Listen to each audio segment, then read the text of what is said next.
Мы являемся подрядной организацией данного общественного пространства.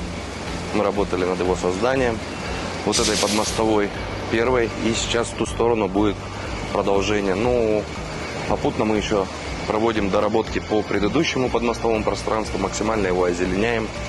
Предусмотрели в рамках продолжения нового подмостового пространства стационарный модульный пункт полиции, площадки ТБО полноценные, так как посещение народу здесь очень большое. Прогулочные аллеи, продолжение набережной до конца.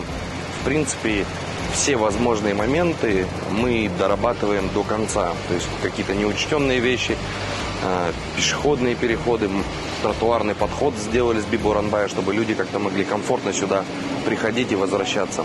Что касается продолжения нашего подмостовой, здесь будет футбольное поле новое, детские площадки в эко-стиле, прогулочные аллеи, небольшой амфитеатр. Также будет предусмотрена сцена для городских мероприятий. Заранее уже туда подготовили все коммуникации, что в любой момент можно будет сцену установить, соответственно, провести любое какое-то масштабное мероприятие.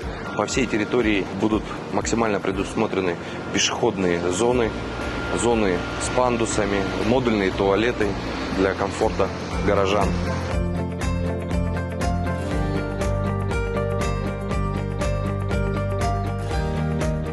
Здесь вот, собственно говоря, ведется это продолжение подмостовой территории. Максимально мы постарались сохранить все деревья, ни одно дерево не было спилено. Вот по набережной вам будет это видно. Здесь также будет светло, как там. Безопасно будет спокойно сюда отпустить ребенка и не переживать, что там где-то он задержался и как он по темноте будет возвращаться. 70% работ здесь уже выполнено. То есть все скрытые работы закончены. Сейчас идет укладка брусчатки, резинового покрытия, установка мафов, новое футбольное поле с шикарным газоном. То есть в среднем у нас 60-65 человек каждый день здесь работает. Очень много материалов производства города Семей. Мы максимально постарались включить то, что реально возможно, чтобы как можно меньше привозить извне. Ну, очень много вещей мы делаем, производим в Семее. Мы сами, еще производственной мощности у нас в городе хватает. Что касается первой подмостовой, хотелось бы заметить, были много разных комментариев, что не хватало урн. Сейчас урн достаточно. Просто были моменты, что они приехали извне. На это надо было время.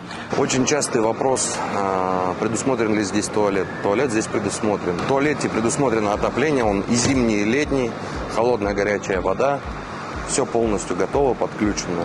Сейчас ведутся работы по определению подрядчика на его содержание. Как только определится подрядчик на содержание данного туалета, он сразу же заработает для наших горожан. Также хотелось бы отметить, что мы работаем без выходных. Это такой немаловажный фактор, потому что мы хотим, чтобы люди успели походить в этом году. И если, например, они не успеют, то смысл его строить. Поэтому мы планируем сентябрь месяц, собственно говоря, все работы завершить. Раньше здесь был такой заброшенный пустырь, никому не интересный. Сейчас это будет достаточно зеленый участок.